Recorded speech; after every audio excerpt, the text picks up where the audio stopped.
Oh, listen, I wanted to start the show with a little shout out to Ronnie Radke.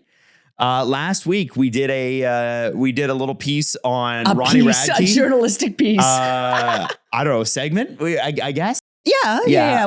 On Ronnie and Tommy Lee and Brittany Ferlin, and the gist of it is that Brittany was catfished by a fake Ronnie Radke into having an emotional affair. Mm-hmm. She thought it was real, and so she was going through some tough times in her marriage with Tommy. No judgment, you know, whatever, things happen.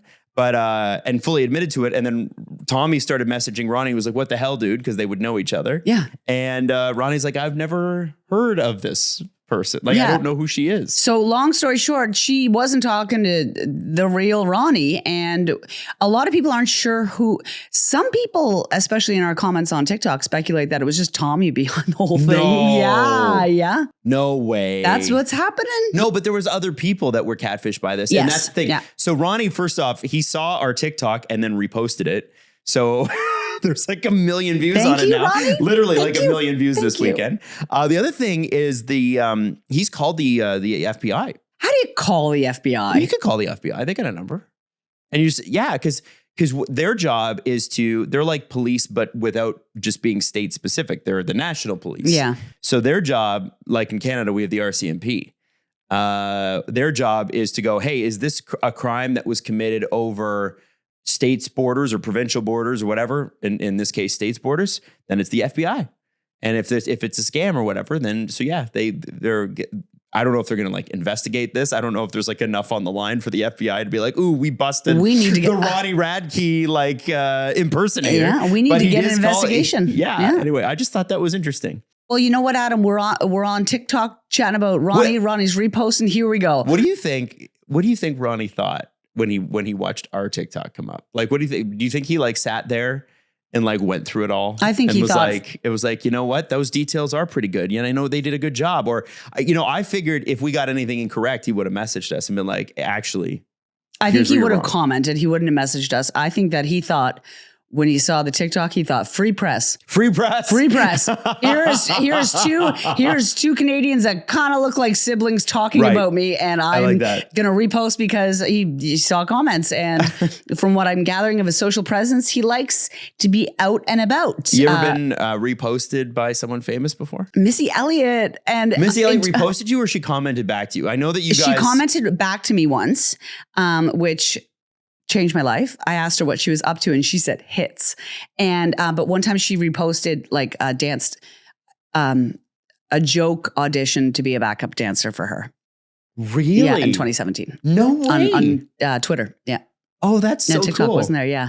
So we're together. Missy Elliott and I are dating. And I know that Lil Jon follows you on Instagram. He does.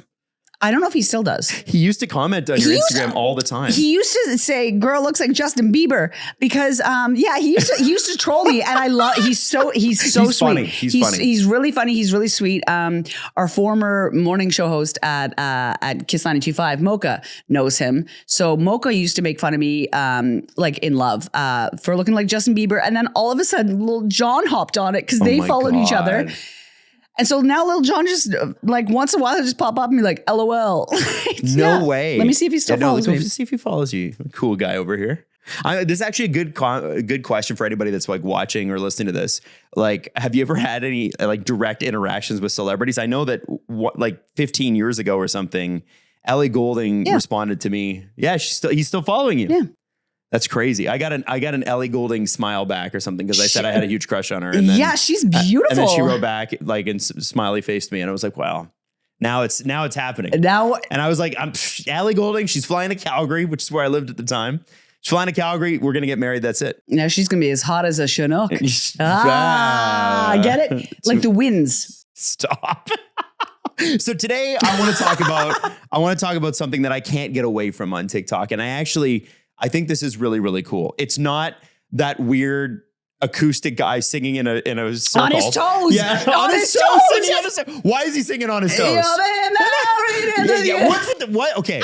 All right. You know what? Let's talk about that first. Yes. First off, I don't even know what that guy's name is, but everybody thought that was a parody song, like a Kyle Gordon parody. Or like a church camp. Yeah. What is going on in that video? I have no... Like, so they're in a circle. People are holding up like iPhone lights. So many lights. And then he's ripping on people that get married and move to the suburbs. It's a song. And so do you know what we're talking about, Steph? I don't know what you're talking You about. never heard this? Oh my God. I don't think so. Hang on. All right. I'm getting it. Get it. Because this is like, we are going to go to another thing. I've never seen this. Oh. So he just put, this is just a song by a guy.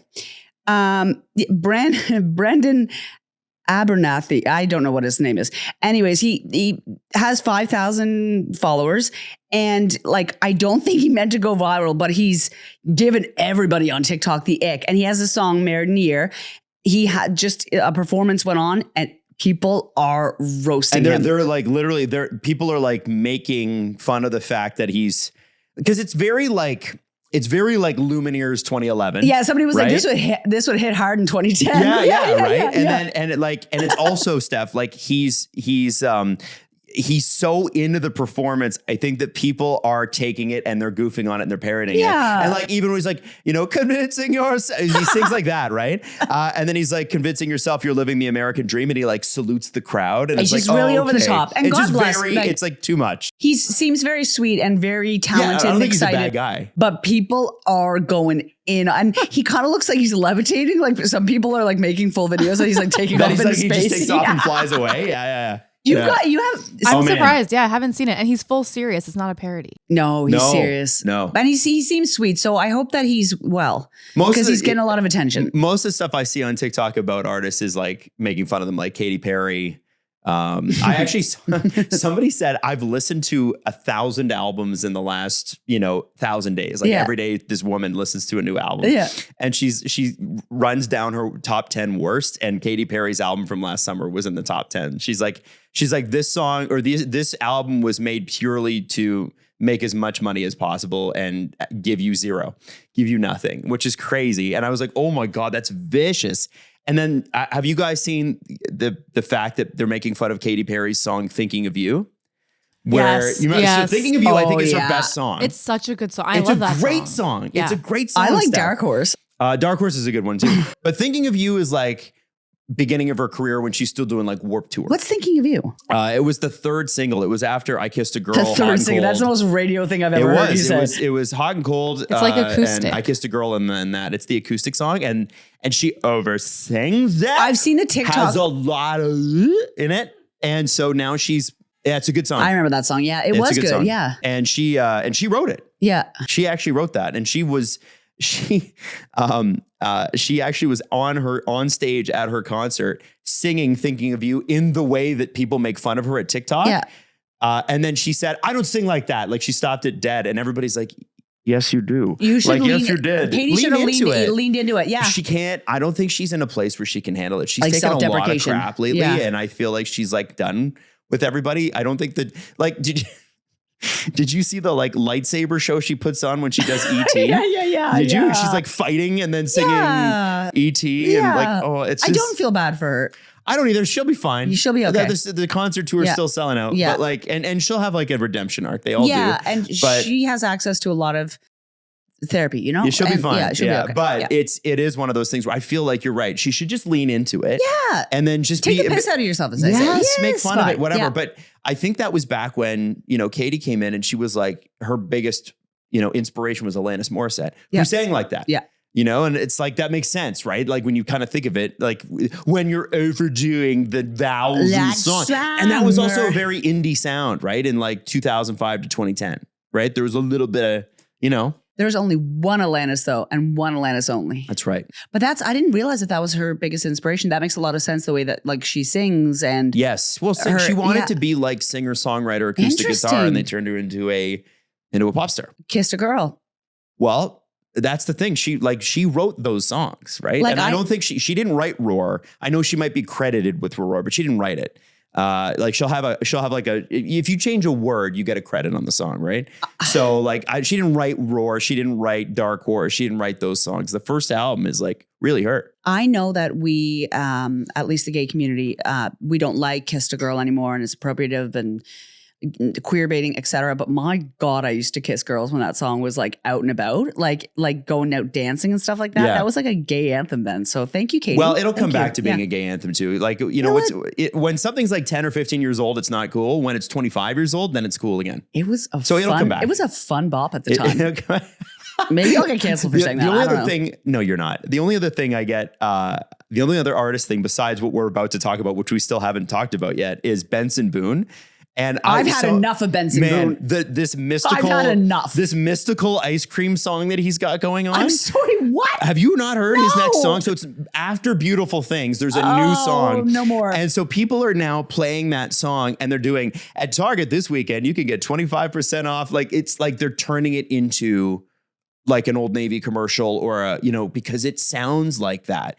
And I think people were like, I went down the rabbit hole of like, why? Like, I don't like his music, but I also understand that it's not meant for me. Mm-hmm. So that's my first attachment thing. But then to hear people that it's actually meant for go, no, this actually sucks. And please stop playing this. And oh my God, we're going to hear this on radio stations for the next 18 months. And no one actually listens to shit like this. You know, I'm curious about that. And it's funny because I don't think anyone has a full answer on why they don't like his music. But they're just like, yeah, we don't like it. And then I found out, are you ready for this? The person that got him signed was a member of Imagine Dragons. What? And I'm like, this guy is the next Imagine Dragons. That makes sense to me. That makes sense. Do you know his backstory though? Benson Boone, he's a former Mormon. I know that. Oh, I didn't know that. Yeah. Okay, no. Yeah, well, I mean, the Imagine Dragons guys are too, right? But he was on American Idol. He was? So he auditioned and apparently he had like never really sang before. Auditions for American Idol, like kills it, gets through, gets pretty far, and then quit American Idol and was like, actually, I don't want to be on this show. I want to do it on my own. Good for him. And then he blew up, which is crazy. Good for him. I mean, I'm always down to respect people that hustle, especially because American Idol doesn't make anyone's career anymore. Like who's the last legit star Kelly that Clarkson. walked off American Idol? Kelly Clarkson. Carrie Underwood, I think. Oh yeah, I guess so. She was after. Yeah. Benson Boone is just, he's not for me. And I pressed not interested on him around Coachella because he was just backflipping all over my For You page. And I had enough. And in these tiny little suits. And I just, there's something about him that rubs me the wrong way. There's something. Right. And I love like very gender fluid, like androgynous, like Bowie, Freddie Mercury style, like and he's trying to be that style, but I don't think it's genuine influence. Like, I don't think he's influenced by these artists. I think he's just copying off of them. Interesting. I think he is. I think he is influenced by him. I went to go see him last year and I had heard like one song. I didn't really know him. I went for work. And like after that concert, I was like, I'm a Benson Boone fan. Wow. It was so good. So we found one. Okay, so Yeah, I honestly, you're We a found booty. the Benson You're Boone a fan. booty. I hate the slander he's getting because he's actually really talented. Oh, I don't think it's not that he's not talented. I think it's that for me, and again, this is just me. And and again, when you get into that side of TikTok, it becomes an echo tunnel, right? Or echo chamber. There's nobody that's going to like disagree with your opinion. Yeah. I find that I'm like, that's going to be played at malls for the next 5 years. Yeah. It will, yeah. And for sure. that's like, he makes to me mall music. And it's not because that's a really profitable thing to do, by the way. absolutely. Like so did Bon Jovi. Right after his like young hard rock days, Don't talk that's about what Bon Jovi did. Like John Bon that's Jovi what, that way. No, he is perfect. You know How You Remind Me from Nickelback is mall music, right? Like it's a very, and they've had their redemption arc, right? Like it's a very profitable thing to do what he's doing. I just find I'm like, there's nothing in this that emotionally moves me. No matter how talented he is, there's nothing that's hitting me where I go, oh, I can see that. X. Here is what he needs to do if he wants to. He needs to, again, make fun of himself a little bit. Like there needs to be some self-deprecation. He is doing that. Yeah. He's been replying to some of those TikToks. Oh, good. With like Stephanie, humor. Are you a representative She's of a- Benson she is- Boone? no, No, she's a I'm a paid rep. fan. And like, here's the thing. His whole album, like he has like 3 of those mall songs and Yeah. the rest is not that. Oh yeah, But the Adam. mall songs are the singles, and that's For all sure. everyone knows, yeah. right? And But yeah. everyone's just going to overhear it on radio. What's but the other songs like? he has a lot of like ballads and like sad songs on his album. Like I don't know. I really enjoy his music. I'm sure he's a nice guy. I'm just bored. Yeah. And I hope that he does well and that his fans are able to connect with him. I need like mall music, sure, like radio music, sure. But what happened to the radio and mall music when it was like Akon was on everything? Remember that era where it was like David Guetta was on every track? That was the mall music for a while. And I want to go back to that. Yeah, I think part of it is like Stephanie makes a point there, like the record company is only going to allow you to release the stuff they're sure is going to sell. Yeah. And it's sort of like Maroon 5. You know they're capable of more, but they've just given up.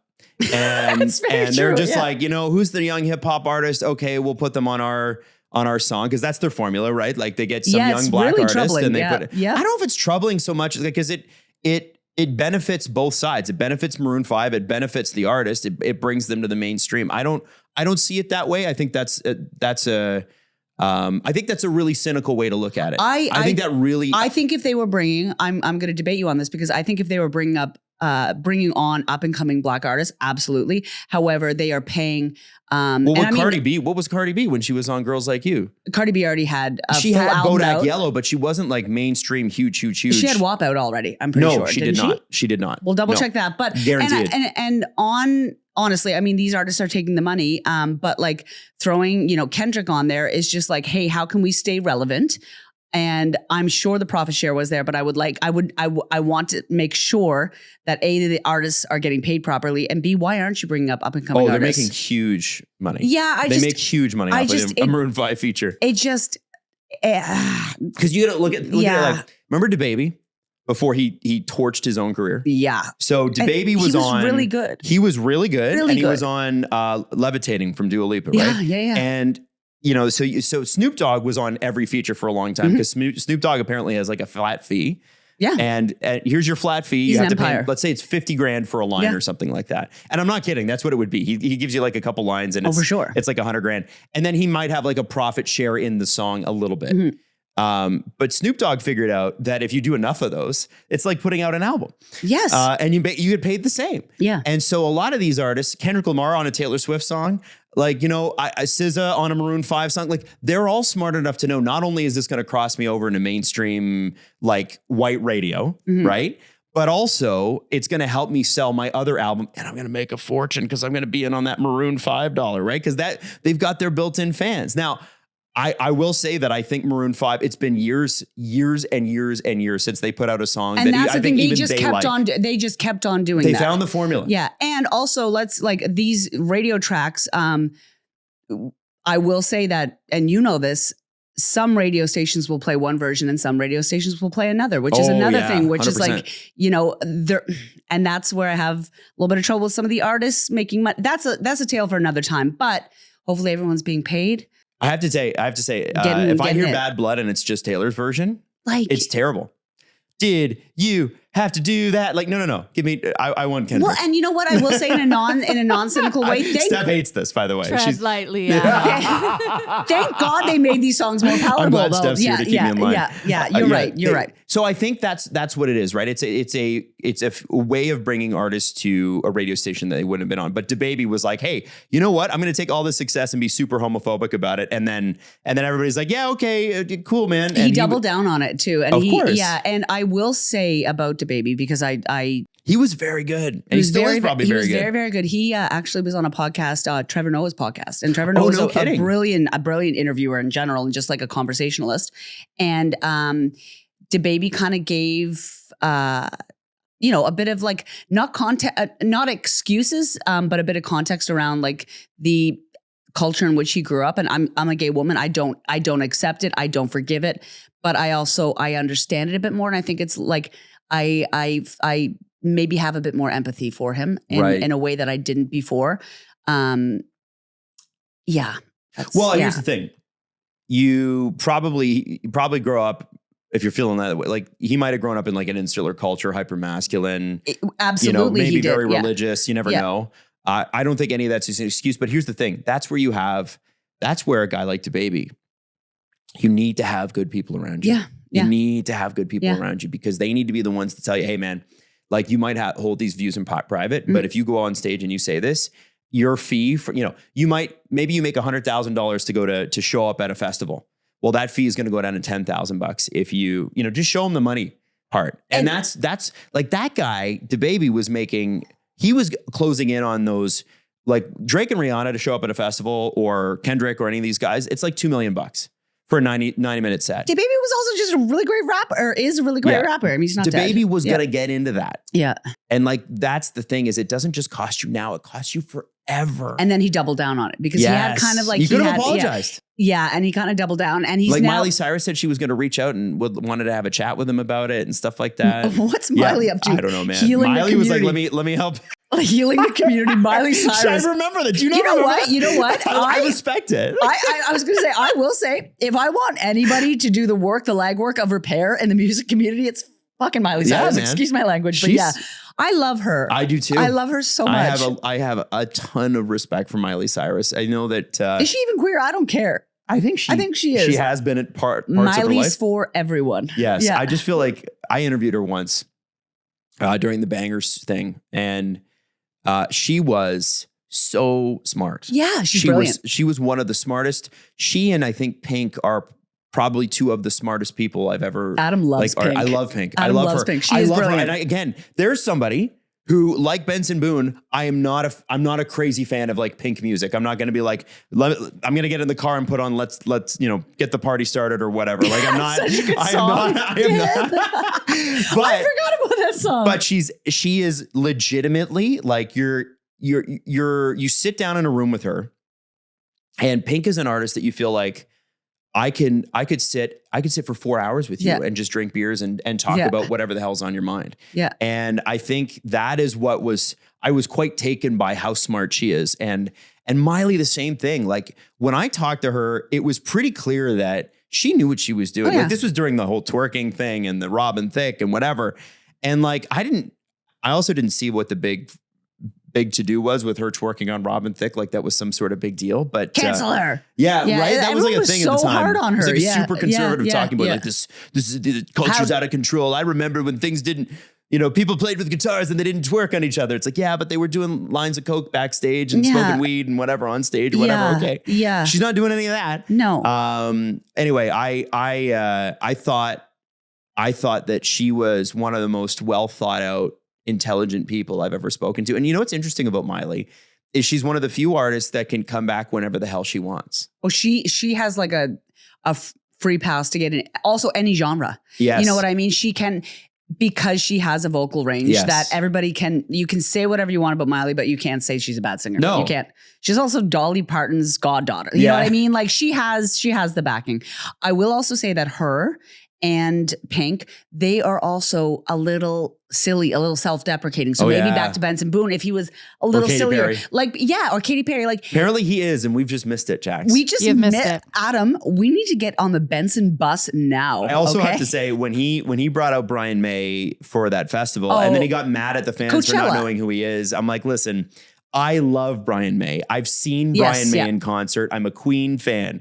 But I don't expect people in their 20s to know who Brian May is. High on MDMA. If they know who Freddie Mercury is, that's enough. Yeah. Right? Like that, because Brian May hasn't been relevant as a pop rock icon since at least the early 90s. And that's okay. That's what happens. It's like, remember when Paul McCartney came out with Rihanna and Kanye and did 4 or 5 seconds and people were like, who's this Paul McCartney guy?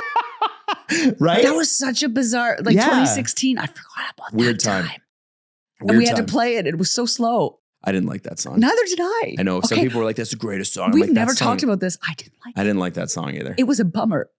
It's not just a bummer. It's just not good too. Like, it's like, I'm like, where does this song go? Where does this go? We never talked, and we had to be like, whoa, here it is again.